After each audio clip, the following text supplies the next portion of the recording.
Hey again, everyone. Welcome to another episode of The Fix. This is episode 6. Today we're going to look at a photo that I took in Havana, in Cuba, and it's called Sunrise in Havana Streets. If this is your first time here on The Fix, what I do is I go through photos that I post on my website as photos of the week, and I just kind of dig into the behind-the-scenes action of what I've done to edit them and how I get them to look the way they look. So let's get into this one. So Havana.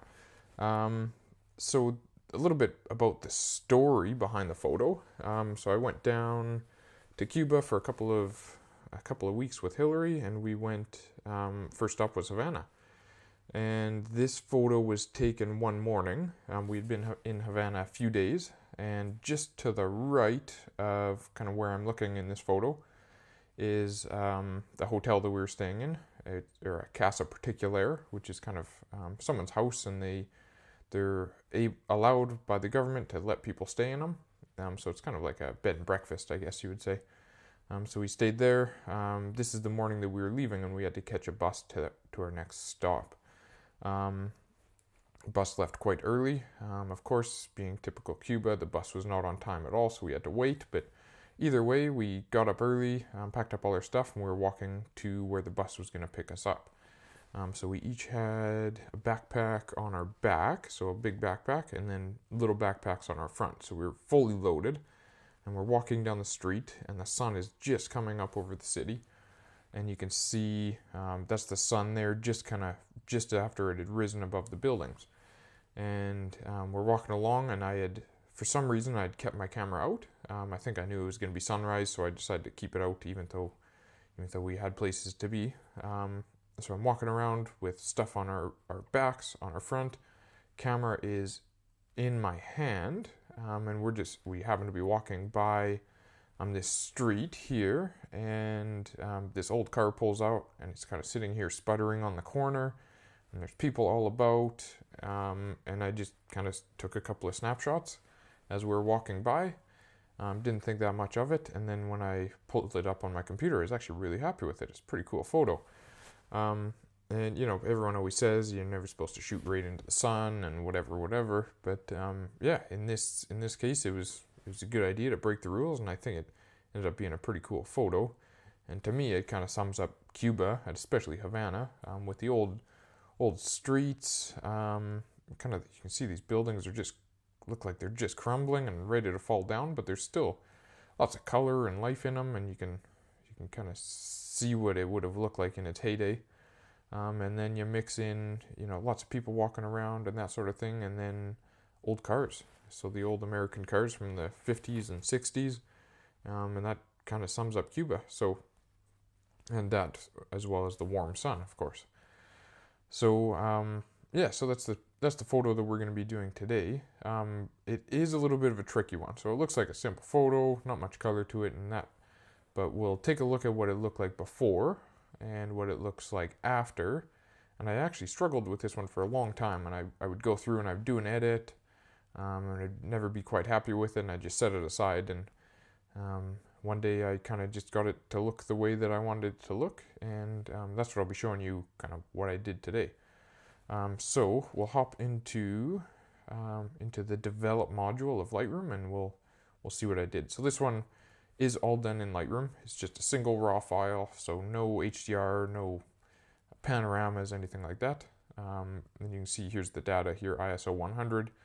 I had my 30mm lens on there, f11 and 1/125th of a second. So lots of bright sun. I was shooting right into the sun, so I had lots of light. So I was down at ISO 100. And yeah, pretty simple shot. So here is what we did. So we'll close this down.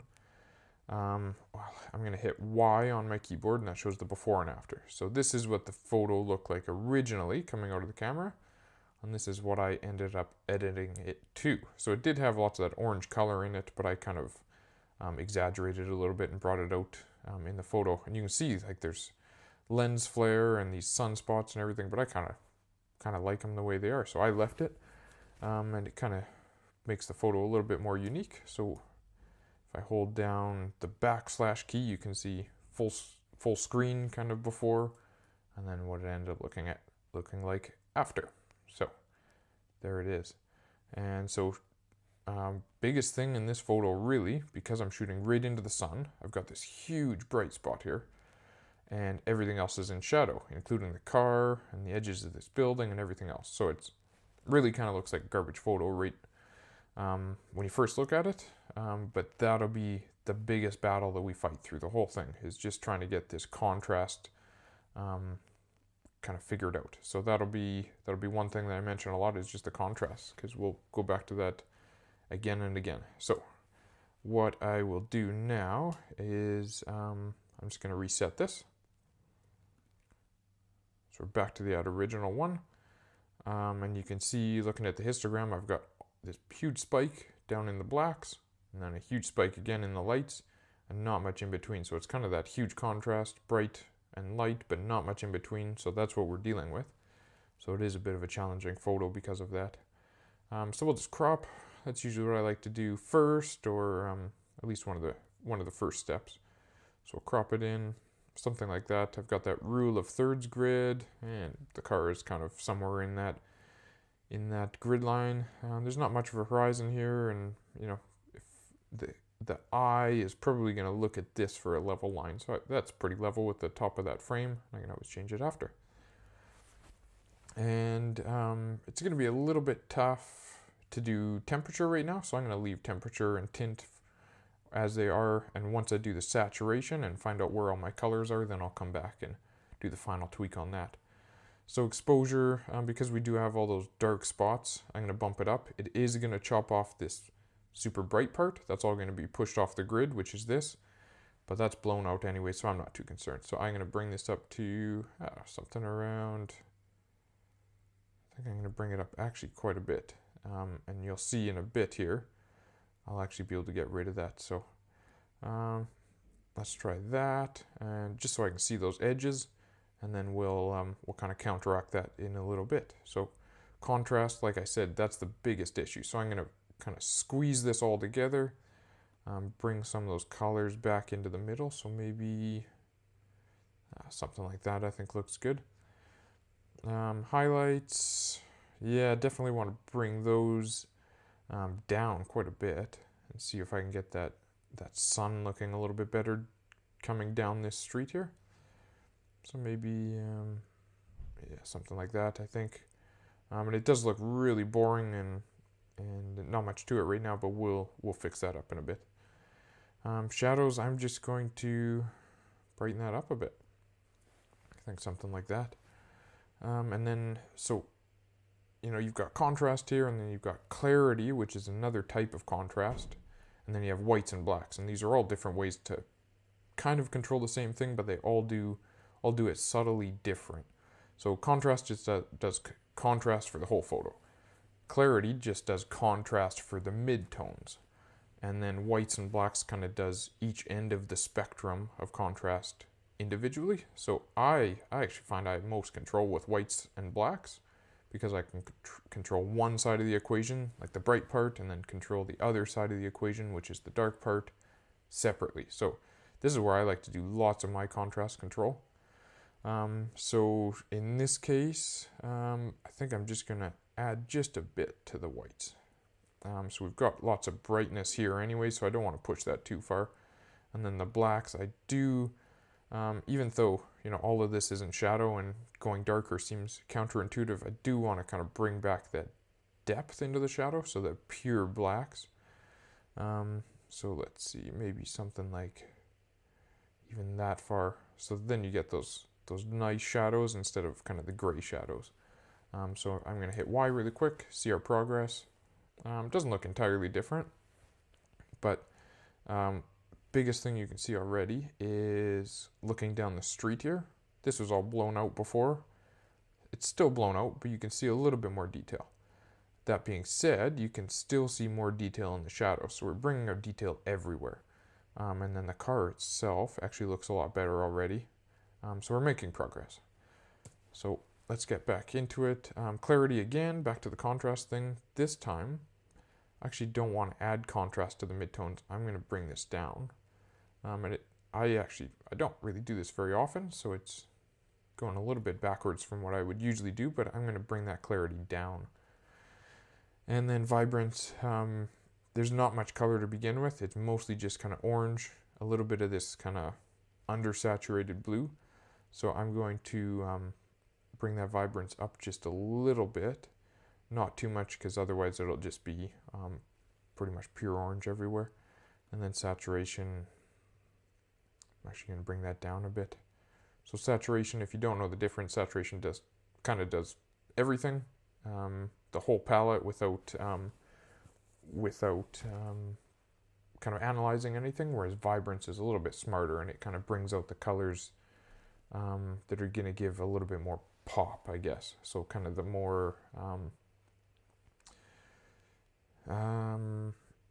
instead of just raising everything at once, it just does kind of the yellows and the reds and the blues, kind of the nicer colors. So it's a little bit more controlled in that fashion.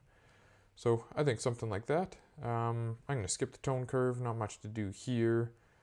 And for the saturation, again, there's not much color, so I'm going to bring out just a bit of blue, and then let's bring up the oranges as well.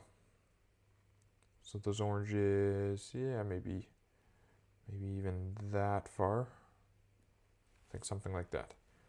So again, it's kind of undersaturated still, but we'll just keep working, and I can always come back and touch up little areas individually. This is kind of the global adjustment. And then sharpening, the usual routine here. I just find somewhere that I kind of want to focus on. So I'm going to zoom into here, 100%, and we'll sharpen based on this kind of sample. So starting with the amount, I don't, looking at the photo, it's not one that has to be really sharp anyways. There's not any fine trees and rocks and like a typical landscape. So I'm just gonna, bring up that sharpening a bit. That radius, I'm gonna bring that up as well. And that's gonna kind of control these edges, how much is sharpened beyond the edges. So the edges are what become sharp, and this is kind of determining how thick that edge that we're gonna sharpen is. And looking at it, there's hardly any details, like those fine trees and rocks and that sort of thing in a typical landscape photo. So I'm going to go the other way, and this is actually going to kind of smooth things out if you go down the scale on detail. So I'm going to do that, and then to do the masking, zoom out, hold down the option key, and just kind of find those sections that I want to be sharp. So everything that's white is going to be sharpened, everything that's black is going to not be sharpened. So I think something like that.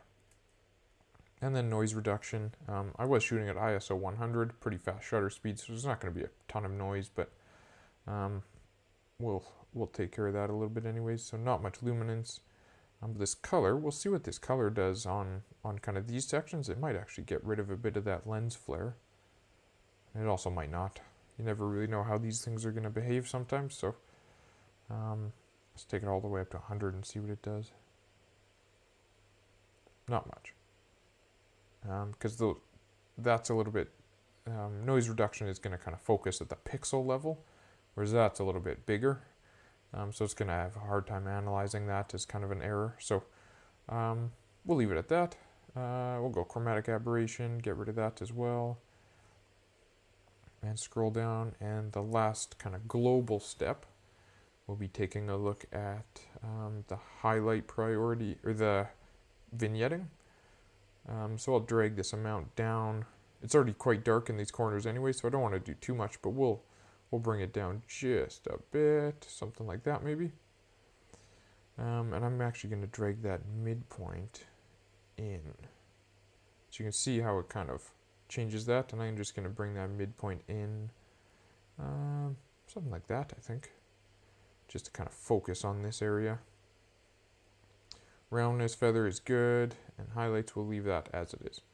So that's it for global adjustments. So I'm going to hit Y again, see where we're going. Doesn't look too much different, but again, just kind of more details in these shadows, and then more details in the highlights. So just kind of evening everything out. And the real trick now comes with all kind of the local adjustments, so the graduated filters, radio filters, and brushes. So that'll be the next step. And before before we get there, I'm actually going to do a really quick temperature adjustment. So, when I look at this photo, I think of a warm morning. The sun is just coming up. It's quite humid, and it's kind of like this warm, muggy morning in Havana. And you smell the diesel fumes, and there's noise everywhere, and people bumping into you, and that kind of thing. And that's the idea that I'm going to kind of try to get across with this photo. So to do that, I think bringing up, this just looks too cold and boring. Whereas when I think of this photo, I think of a warm, sunny day. So we're going to crank this temperature up. I'm going to go as high as, just keep going. Something like that.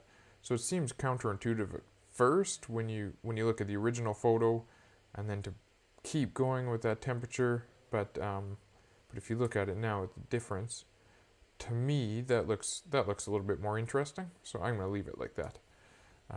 So that's it for global adjustments. We'll just do a bit of local stuff. So I'm going to kind of darken this bottom section here, as well as this edge. So I would like this to kind of be the focus, the street, the sun rising over the street, and then the car coming out. So I think if I just bring in a quick filter here, not too much, just a little bit, and darken that, just to kind of give almost an edge to this photo. So something like that I think looks pretty cool. What does the contrast do here? Let's see, I might actually just increase the contrast a little bit. Bring up the highlights, give it a little break to the edge there. And let's try something like that. So that one's good, and then I'll kind of do the same on the side here. Just bring in a little bit. Let's see what contrast does. Might actually open this up a little bit, because there is a lot of there is that really dark section over there, so I'm just going to open up this contrast a bit so you can see a little bit more.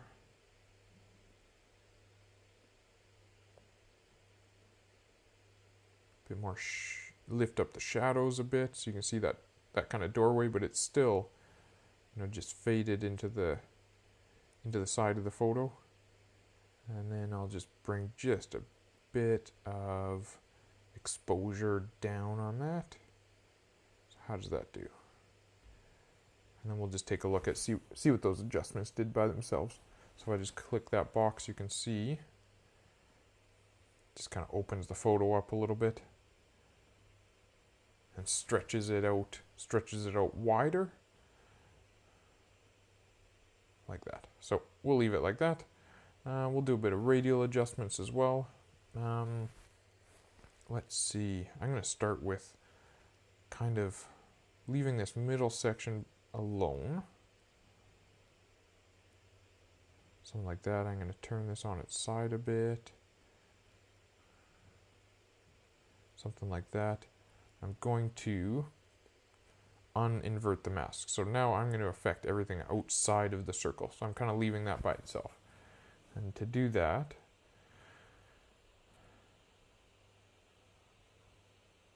and what I'm going to do here is bring down that contrast all the way outside that edge, something like that. Let's see, how's exposure? We're going to leave that how it is. Check what a few of these other ones do.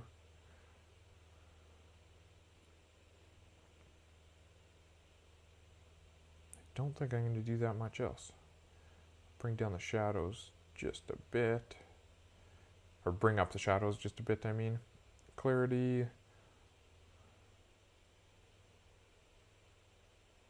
Maybe just a little bit of clarity.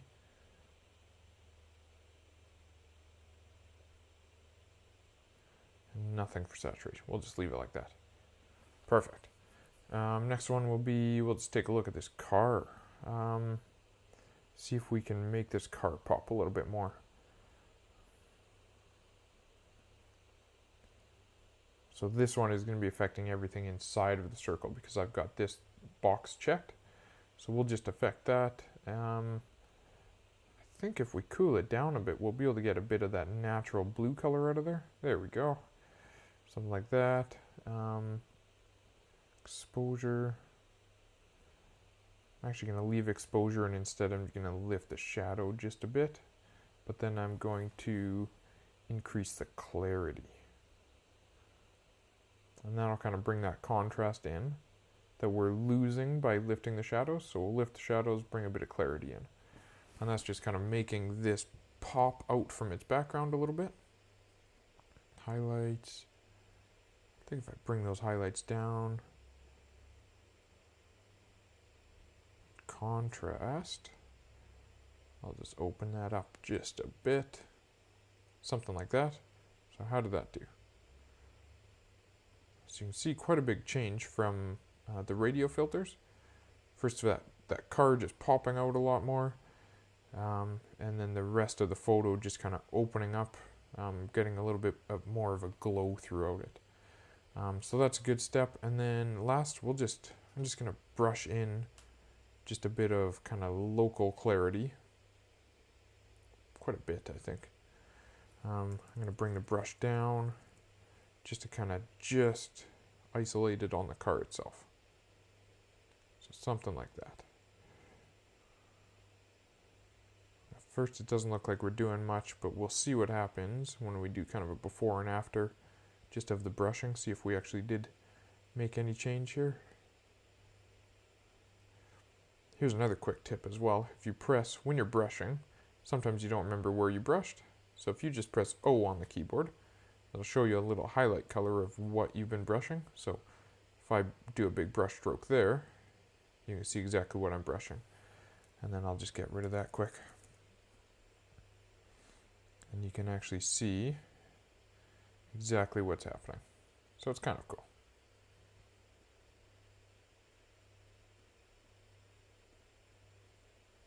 Get rid of that. Perfect. And then again, just to get rid of that overlay, you press O. And we'll see what that clarity adjustment looks like before and after. And again, it's just kind of making that car pop a little bit. So something like that. So press Y again, and you can see, I'm going to close that so I can get rid of that. So you can see from what we've done, it's just, again, the name of the game was just contrast. Kind of getting that contrast under control, opening up the photo a little bit, getting some of that orange color in there, cranking up the temperature, and then the focus of this photo, big focus is on this car, so just making that car pop from the background a little bit, giving it some color, but not overdoing it, but just making it kind of the focus with kind of this rugged Havana street as the background. So that's it. So we'll go really quick to full screen so you can get a good look at the photo, and that's it. So that's Sunrise in Havana Streets, the Fix episode 6, and we'll see you on the next episode.